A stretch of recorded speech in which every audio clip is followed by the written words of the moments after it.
Mr. Speaker, I rise today to call out the injury and injustice being inflicted upon my state and my constituents by the inappropriate and unfair enforcement of the Endangered Species Act, as it's been and is being applied to the reintroduction of the gray wolf. This injustice is apparent in the federal government's inability to manage and control the killing and maiming of livestock, and in the failure of governments to properly pay the cost of its decision to reintroduce the wolf. I will address the lack of management first. Let me begin my discussion of failed management by showing several pictures which are graphic illustrations of the reality that my ranching families face all too often. As you can see, there is nothing refined about how a wolf goes about feeding itself.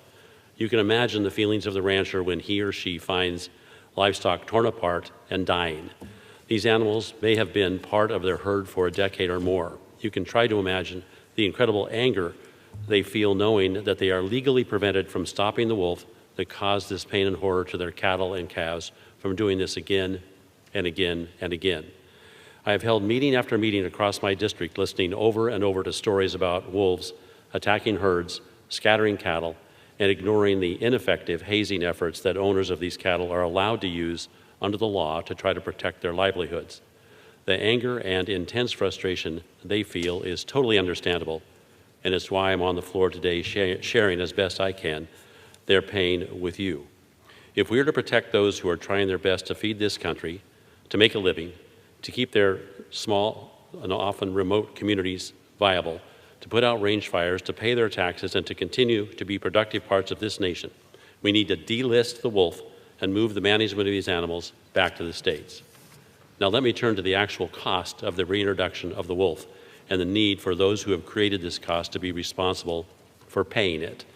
The actual annual cost of the wolf imposed upon the cattle businesses across this nation as of a few years ago is estimated to be $128 million a year.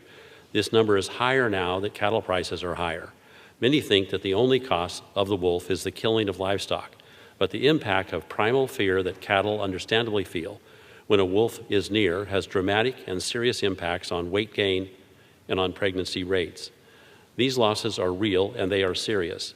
In a time when even the president is concerned about beef prices, these losses affect everyone by reducing the size of the cattle herds and their productivity. There has been legislation enacted both in the big, beautiful bill and at the state level to try to bring some reimbursement equity into play by providing at least some payment for the death of cattle caused by wolves. But these programs, although welcome, come nowhere near to making those damaged by wolves whole. In addition, I can assure you that the rancher would absolutely be happier if he or she could completely avoid the losses that lead to asking for justice under these programs. If we are properly and fairly and logically to manage the wolf, we must pass Congresswoman Boebert and Tom Tiffany's bill, H.R. 845, the Pet and Livestock Protection Act. This would delist the wolf and allow states to manage these populations. And if we are properly to allocate responsibility for the monetary cost of the wolf, those millions of dollars each year unjustly imposed on ranchers and farmers damaged by the reintroduction, we must appropriate the money needed to make these good people whole. With that, Mr. Speaker, I yield back. The chair recognizes the